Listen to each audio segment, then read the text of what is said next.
Pushkin. The men of the gunboat USS Marblehead woke up to the sound of cannon fire. It was blasting across the bow, splintering the wood of their ship. It was early Christmas morning, 1863. The Marblehead was a Union Navy vessel patrolling the slow-moving Stono River in South Carolina, just south of Charleston. The ship worked its way past the tidal marshlands, past rice plantations and tiny towns, scanning for rebel activity. The men on the ship had no idea that Confederate forces were hiding, waiting. They had secretly placed guns in the forest near the shore.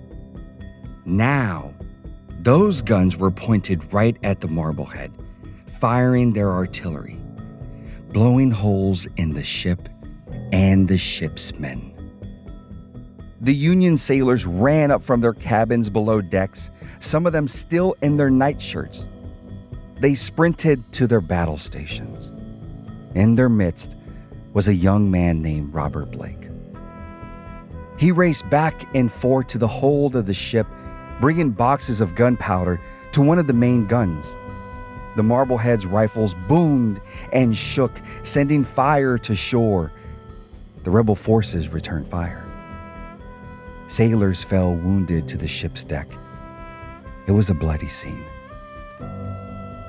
More than anyone aboard, Robert knew that they had to keep the Confederate forces at bay, not just to save their ship, but because Robert understood something else.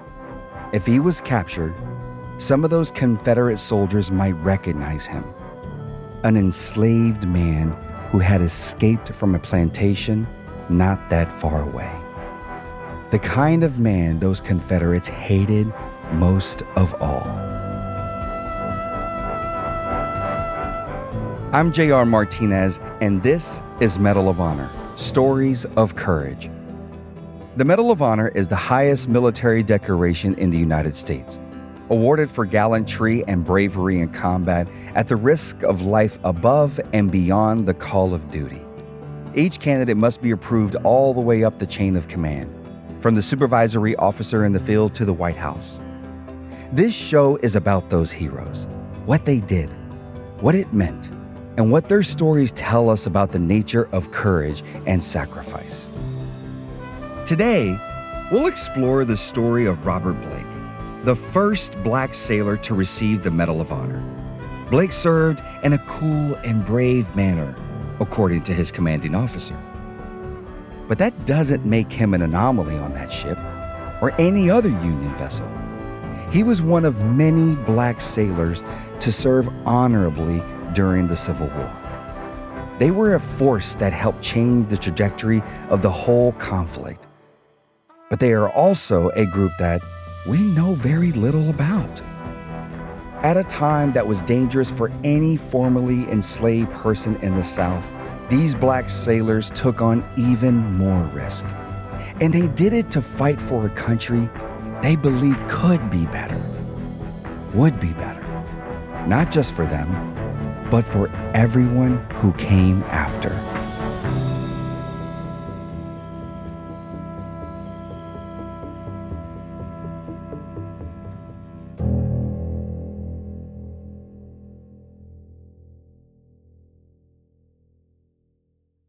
I'm going to preface this episode by saying we don't know all that much about Robert Blake, which means two things.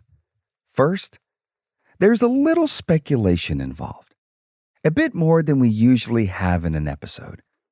Second, it's kind of like a detective story. So we found a detective. We'll meet him in a bit. Let's start with what we know for sure. Robert Blake was enslaved at the Oak Grove plantation in South Carolina. It was located on the South Santee River, just 6 or 7 miles from the Atlantic coast. Oak Grove was actually one of 3 plantations owned by a man named Arthur Middleton Blake. He came from a long line of plantation owners. His family had been enslaving people for more than 100 years. The name Oak Grove might make it seem like some idyllic setting, but the reality was very different. There were deadly mosquito-borne illnesses like malaria and yellow fever, poisonous snakes, alligators. But if the environment was inhospitable, the work was even worse because these were rice plantations, and cultivating rice was backbreaking, dangerous work.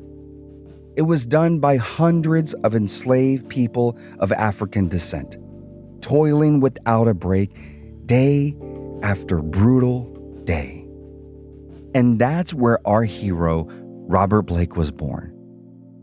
And to add to the confusion, he wasn't the only Robert Blake who lived at Oak Grove.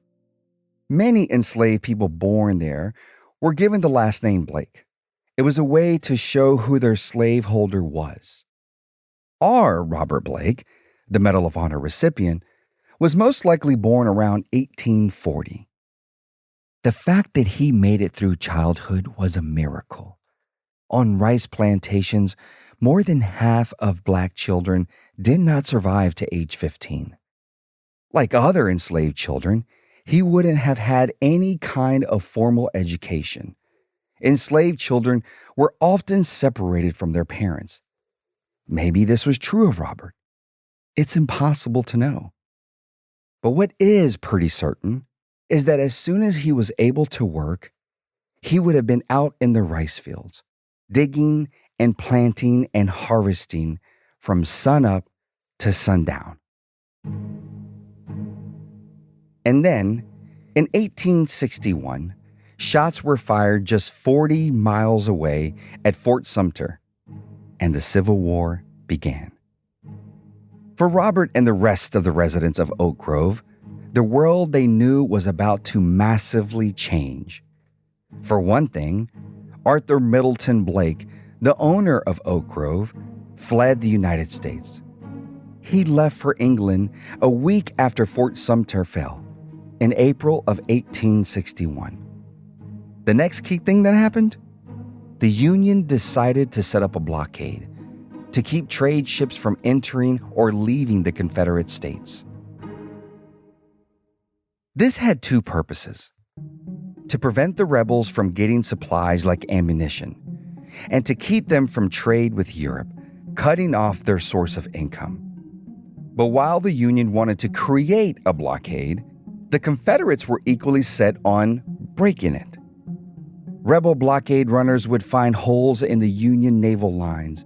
Then they would zip through them in small boats loaded with goods for waiting European ships. So the Union Navy set up bases in Confederate territory to stop those blockade runners. In South Carolina, they went to Port Royal, close to Charleston, an area that they called the Low Country.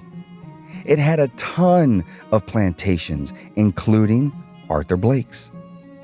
Now you have to imagine that the enslaved people on Blake's plantation knew something big was up.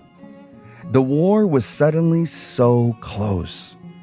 They must have looked at the Union ships on the horizon and thought, is our world about to change? Do we dare to hope? Most of the local plantation owners fled to England like Arthur did, or further inland where it was safer.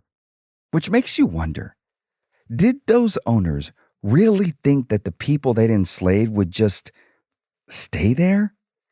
Keep tending to the rice?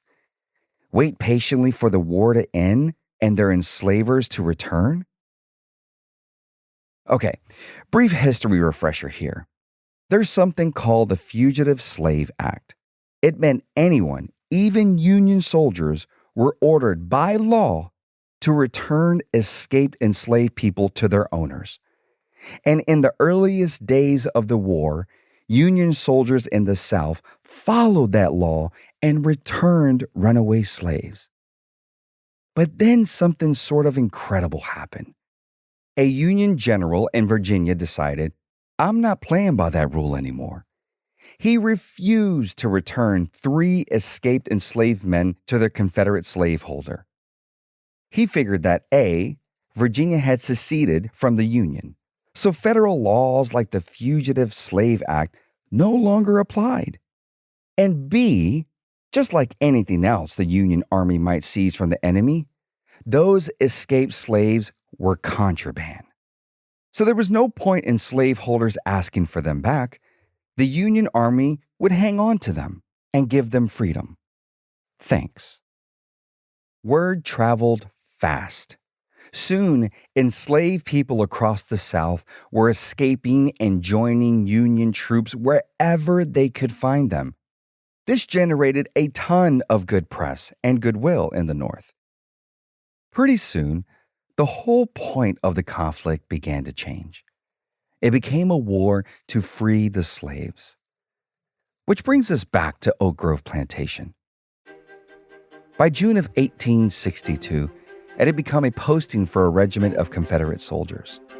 Since it was on the Santee River, it was a perfect spot for blockade runners to sneak their cargo past the Union naval fleet.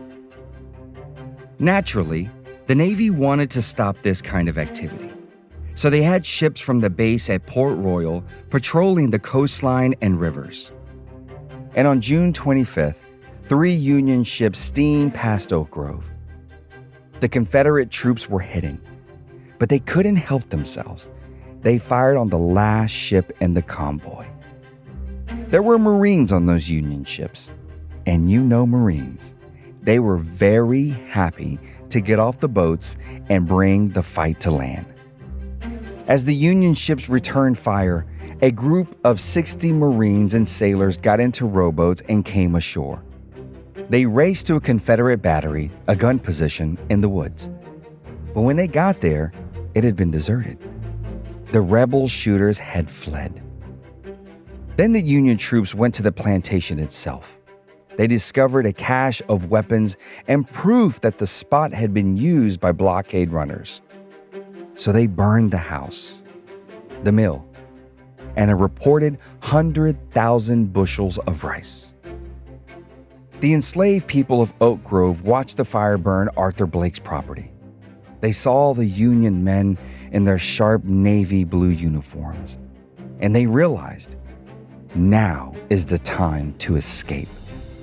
So 400 of them, pretty much everyone enslaved at Oak Grove, grabbed what they could. They raced to the Union ships. And in their midst was a young man named Robert Blake.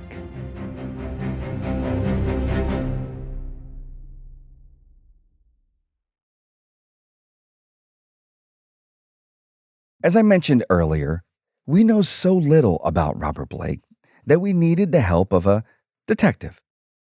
He's Joseph P. Reedy, Professor Emeritus at Howard University. He is the expert on the experiences of Black men in the Navy during the Civil War. And yet, even he thinks Robert Blake is a mystery. There's so much we don't know.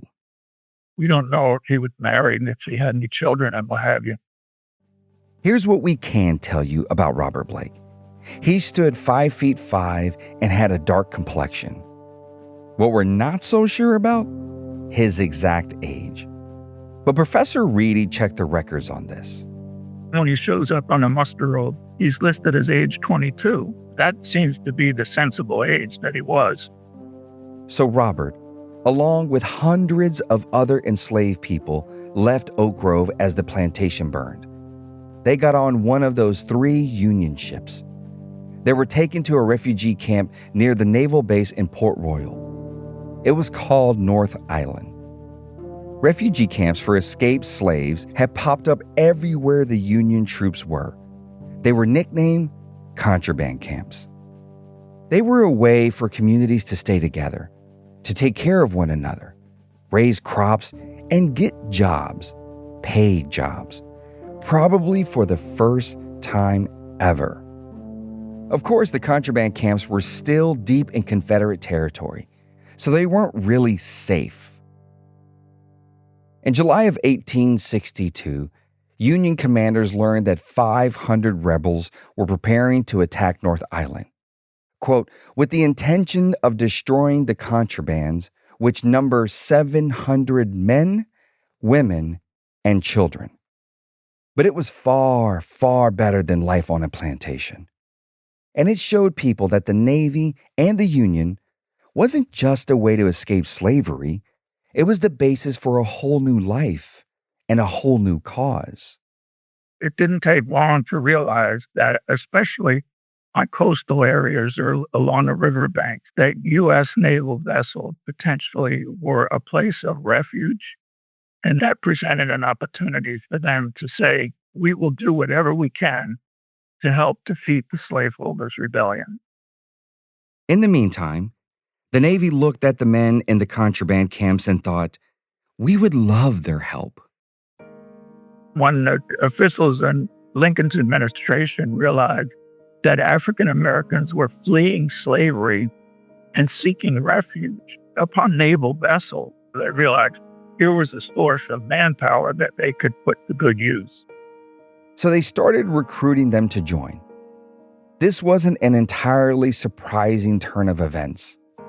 For starters, the Navy had long allowed black men to enlist, and they weren't even segregated like they were in the Army back then. They couldn't be because of the cramped quarters on the ships. At first, their numbers were small, like 5%. But as the war heated up, so did enlistments. By the summer of 1862, when we meet Robert, it was more like 15%.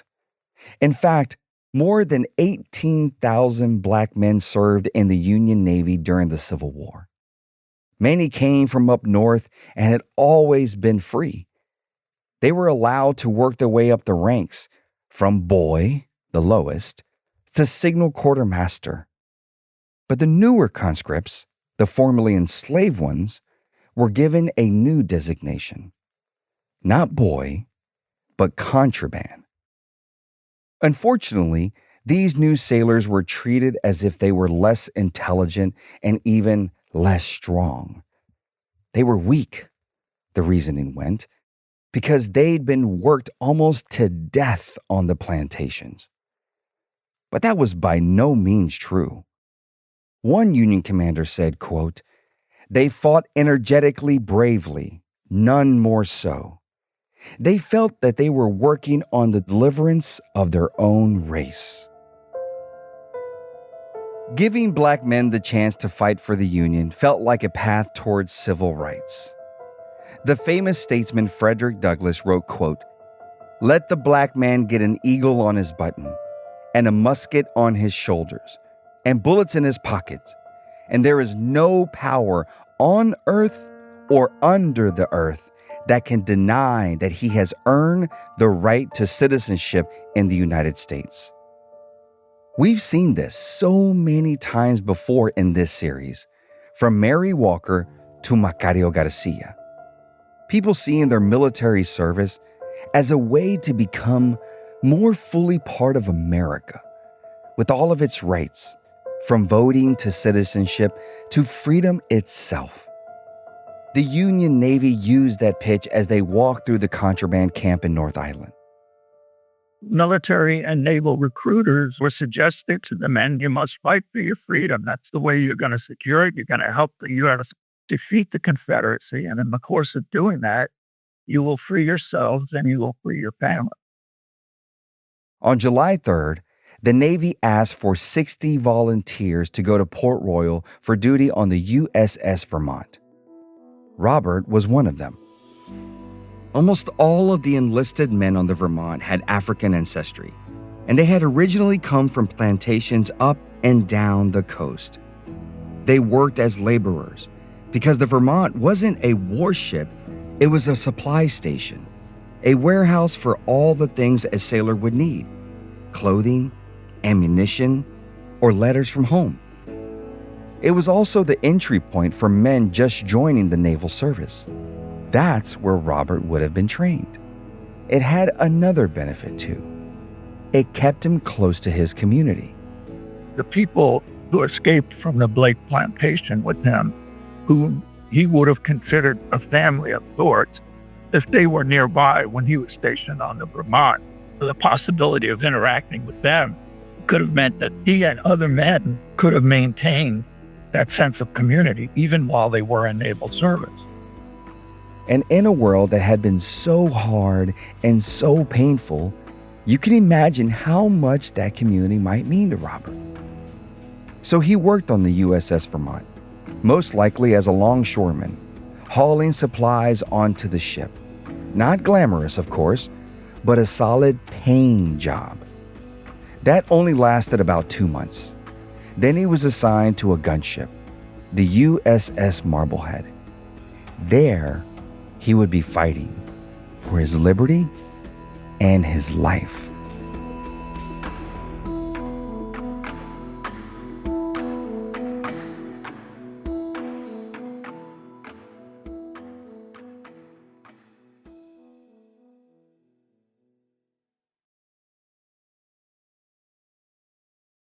Just around daybreak on December 25th, 1863, the sound of cannon fire burst through the quiet South Carolina morning. Shot after shot came from shore, catching everyone on the crew by total surprise. The captain, Richard W. Meade III, came running up from his cabin. He was only 26. A skinny guy with big, sad eyes and a wispy handlebar mustache. Meade was still wearing his nightshirt and slippers, gripping his sword in one hand and his revolver in the other.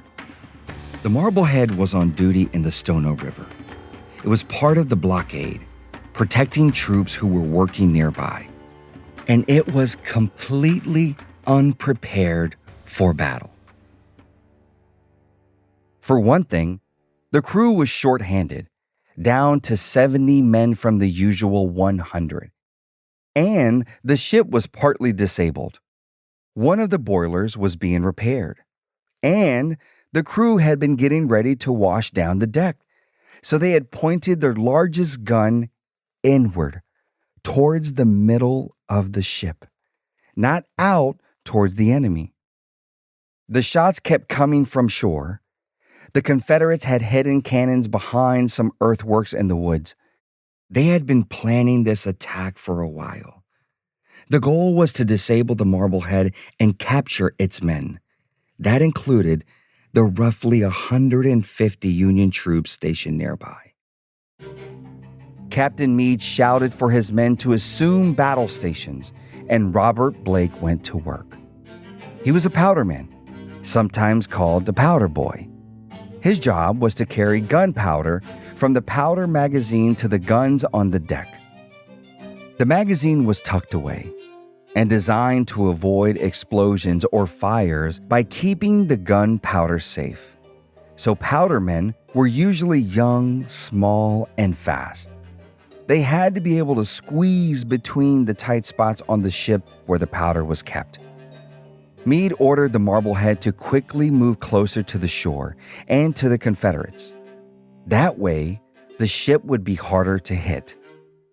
Then, he ordered the Marblehead's guns to be fired.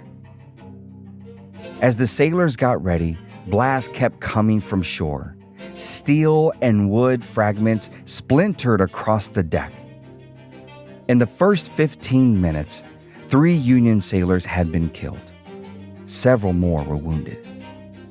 Meade later wrote that, quote, "The decks were slippery with blood." Robert was the powderman for a 20-pounder rifle. It looked like a cannon, and it was located at the front of the ship, out in the open, totally unprotected from enemy fire. He would have been running back and forth from the powder magazine to the rifle, up and down, over and over, exposed to fire every time he reached the deck. Robert had been on that boat since September. He knew, of course, that he would face danger, and he was ready. It was not just we're fighting for the freedom of enslaved South Carolinians or all enslaved people throughout the country. No, it was literally their family and their homes and people that they knew and they loved and they hoped to spend the rest of their lives with. That love and commitment must have been an engine for his courage. But there was something else sparking that bravery as well. A knowledge of what waited for him if they failed, if he was captured. Being a prisoner during the Civil War was horrific. The death rate of POWs was as high as 30%. But the fate of men like Robert, who were formerly enslaved, fighting for the Union, was much, much worse. The battle went on. A sailor was cut in two by a round from the Confederate cannon. The men must have been screaming orders, screaming from the pain. But according to later reports, Robert kept his cool.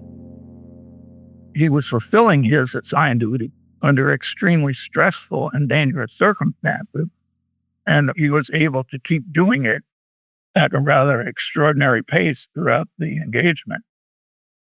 Years later, Meade described, quote, "the excellent manner in which he served his gun, his coolness, intrepidity, and high spirits, and the merry laugh with which he cheered his comrades under the severe and galling fire of the enemy. He seemed wholly insensible to fear.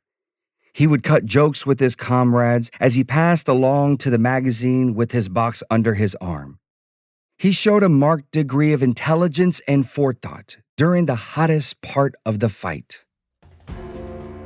The battle went on for an hour and a half. Robert's gun fired 72 times, a super high number when you consider how much work it took to fire a gun back then. But his energy didn't flag. And by 8 a.m., the skirmish was over. The men of the Marblehead were victorious. 3 days after the battle, Meade went ashore with his men and took the rebels' guns. It was the first Union naval victory in more than 2 years. And Robert would get the credit he deserved. Captain Meade was determined that Robert would be honored for his brave actions of Christmas Day, 1863. First, he ensured that Robert got a promotion to seaman, leaving his contraband label behind him for good. And Robert, along with 3 other sailors, received the Medal of Honor.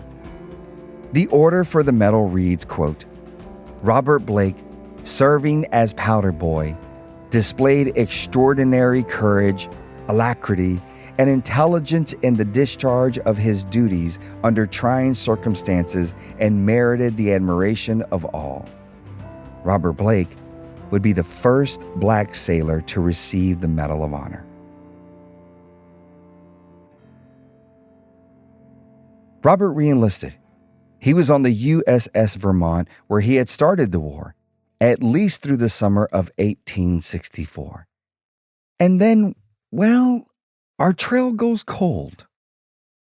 Robert Blake just vanishes. One possibility is that he stayed in South Carolina. So many formerly enslaved people did after the war. That was the place they knew, filled with the people they loved. And record keeping back then wasn't great, particularly for black folks. But maybe Robert didn't stay in South Carolina. Our detective, Professor Reedy, points out that by now, Robert was a seasoned sailor. He had naval experience at that point, and this is not to say he stayed in the Navy, because he apparently did not, but he could have continued to work as a mariner. According to a report that Captain Meade wrote decades after the battle, Robert got $100 along with his medal. That's worth more than $2,000 today. That's enough money to kickstart a new life. He was still serving on the Vermont in the summer of 1864, and the Vermont left Port Royal for the Brooklyn Navy Yard on August 2nd of that year. Could he have still been on it? Heading to New York? We just don't know. But I think it's an amazing idea. At that time, There were close to 1 million people living in New York City. He could have slipped into those crowded streets. Or Robert could have just boarded the next boat, off to points unknown, skimming across the ocean. Who knows? We have no records of him. It's possible that he changed his name and left Blake, the name of his former slaveholder, behind. And if you're wondering what happened to old Arthur Middleton Blake, here's this gem. For years after the Civil War ended, Arthur had the audacity to petition the government asking to be paid back for the slaves who had been, quote unquote, taken from him. A sum that he said amounted to at least $400,000. One man on Arthur's list of property is named Robert. He's valued at $1,100, almost twice the average of other enslaved people. Whether that was our Robert Blake or the other Robert Blake is unclear. In 1875, the U.S. Congress unequivocally rejected Arthur's petition. Good God, Arthur. Captain Meade also wondered what became of Robert. As he later wrote, quote, "Whatever became of him does not appear, as there is no record of him in the books at the Navy Department. But if he is still alive, he is doubtless as cheery as ever. No man ever deserved a Medal of Honor more truly than this gallant young Negro. From the captain down, every man on the Marblehead honored the ex-slave Robert Blake." I personally love the idea of Robert having a totally fresh start, a new city, maybe even a new name. But whether he left the South or not, I hope he felt that his courage was rewarded. Not by the Medal of Honor, not by the $100, but by the hope for a country that might deliver on its promise of life, liberty, and the pursuit of happiness for everyone. Hope for a new version of America. Hope, at long last, for freedom.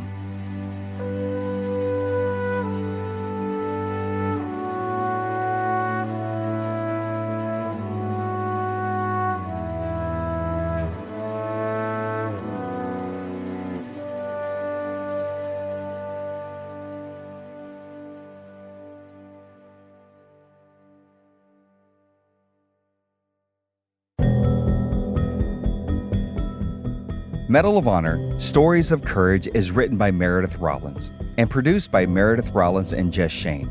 Our editor on this episode is Amy Gaines McQuaid. Sound design and additional music by Jake Gorski. Our executive producer is Constanza Gallardo. Fact-checking by Arthur Gompertz and original music by Eric Phillips. Production support by Suzanne Gabber. Special thanks to the Congressional Medal of Honor Society. Don't forget, we want to hear from you. Send us your personal story of courage or highlight someone else's bravery. Email us at medalofhonor@pushkin.fm. You might hear your stories on future episodes of Medal of Honor or see them on our social channels at Pushkin Pods. I'm your host, J.R. Martinez.